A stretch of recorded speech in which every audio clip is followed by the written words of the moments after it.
Here is a secret tip that I guarantee no one has told you before. Hi everyone, my name is Faye and welcome to my channel. I scored 12 A's for SPM and A for A-levels, so feel free to subscribe to my channel for more study tip videos like these. In this video, we will be talking about the BM SPM Kertas 2 tips that will help transform your grades from anything to an A+.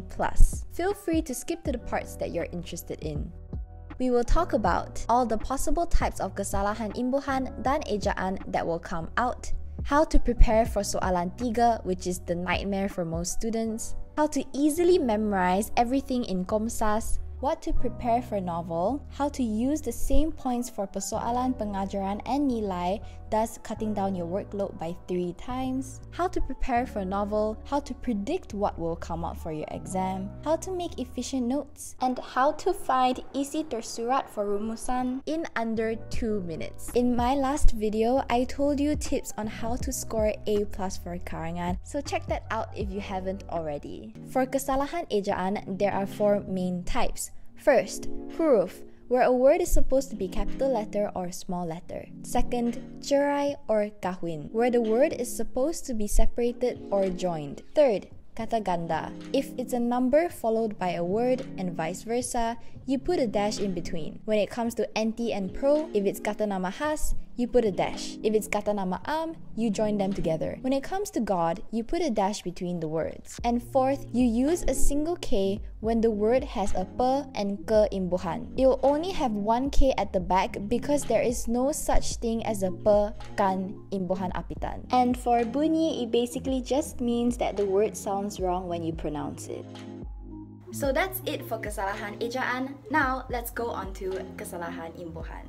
First, imbuhan me or ber is for ayat aktif. Ayat aktif always starts with pelaku, followed by kata kerja, then object. There will be no imbuhan me and ber for ayat passive.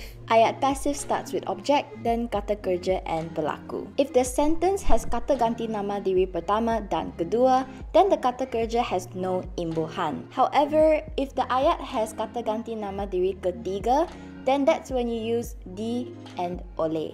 Imbuhan ter is for extreme. Imbuhan pe is for people or object. Imbuhan apitan me, kan, is for dead things like objects and services, while me, I is for places and people. For example, so this is basically 95% of the things that they could test you on. So I hope this helped you a little bit. Remember, if you want a copy of everything that I say in this video, subscribe to this channel, then follow me on Instagram and message me. I film this BM tips. Next, here is how you can study smart and not that hard to prepare for soalan 3. Go through as many past year papers as you can and do the soalan 3 bahagian C part. For every word that you get wrong, write it in a notebook, whether that be an ejaan or tatabahasa mistake. Read and practice what you've written down right before the exam. This will make sure that you do not repeat the same mistakes during your exam, or better yet, the same word comes out again and you know how to answer the question. I will also do the same for soalan 3 bahagian A, where I write down all the words that came out for the Bina ayat part. I also wrote down many kata hampir sama makna, which was very popular for Bina ayat when I took SPM. I will be showing you exactly how I do my notes and how to predict what will come out for this section later on in the video, so stay tuned for that. Here is a secret tip that I guarantee no one has told you before. Go to your nearest bookstore and buy Primary 5 and Primary 6 tatabahasa exercise books. I know what you're thinking. Primary 5, Primary 6, that's like too easy. But wait, I used to think that too until I started teaching Standard 1 to Standard 6. And I find that these pengukuhan tatabahasa books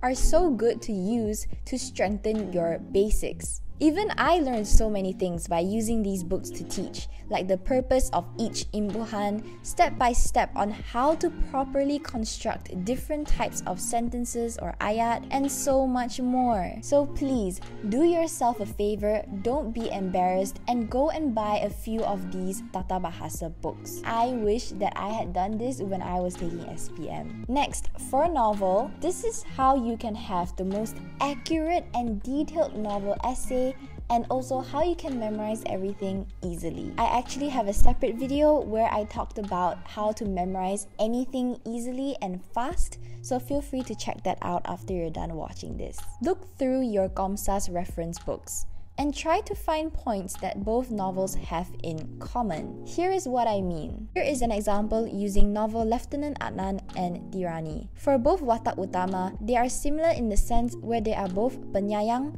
bijaksana, and tabah. Amongst persoalan, tema, watak sampingan, dan watak utama, I found that 4 of the points are about bertanggungjawab, and so on. You see, when you pick the same nilai or characteristics across both novels, it makes it much easier to memorize everything, as you don't have to remember completely different points across both novels. Instead, you just have to remember the different evidence. So when you're studying the KOMSAS reference books, don't fall into the habit of just remembering the point with the shortest evidence. Instead, take the time to find similarities between each character or each novel so that it makes it easier in the long run to remember everything. Next, here is how you can use the same evidence for pengajaran, persoalan, dan nilai and cut your workload by 3 times. Here is an example from Lieutenant Adnan. Take your persoalan, then add kita perlulah. Now, you have your pengajaran. Then for your nilai, it's kasih sayang. Here is another example. And the points or evidence for each of them are literally the same. So that is how you can cut your workload by 3 times. Next, this is how you can efficiently prepare for a novel. You want to prepare for these in advance. And this is how you can prepare for them. Print out the synopsis for each novel. Then go through each chapter and take note of main events, characters, and locations. I used a yellow highlighter for main events, orange for characters, and pink for locations. Now, go back and add all the extra points that your reference book didn't mention. This will make you stand out from other students as your essay is more detailed. Next, this is how you can predict what will come up for your exam. Get all your past year papers and make a tally for how many times each puisi traditional, cerpen, drama, or etc. comes out for soalan 2 dan 4. Do the same thing for soalan 3. I found that changing ayat majmuk to ayat tunggal and cakap pindah to cakap ajuk is the most popular in recent years. This means that there is a higher chance for these topics to come out for your exam. After finding out what is usually tested, focus more on these topics right before SPM. Now, let me tell you the different ways you can make your notes. For comparisons between both novels, I divide the page in half, then write the points for each novel on either side. This makes it easier to see which points are the same or different. Then, I'll write a short summary of the character on top that I'll add into my novel essay. The second way I do notes is for pengajaran, persoalan, dan nilai. I write each of them here, then the points I want to add next to it.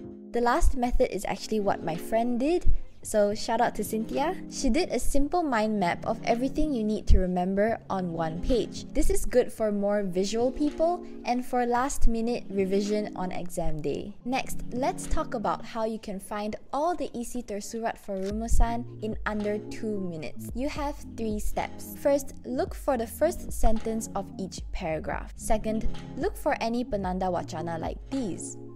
Basically, look for any commas. And the final step, look at the last sentences of your paragraphs.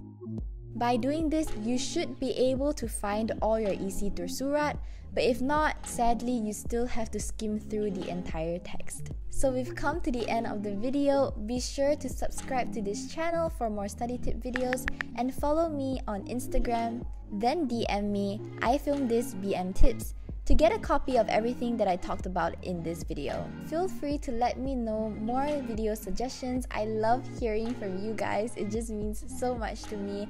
And thank you for 500 subscribers. Like, I feel so happy. It just blows my mind on like how 500 people want to watch my videos. That's like incredible. So thank you so much. So that is it, and I will see you in my next video.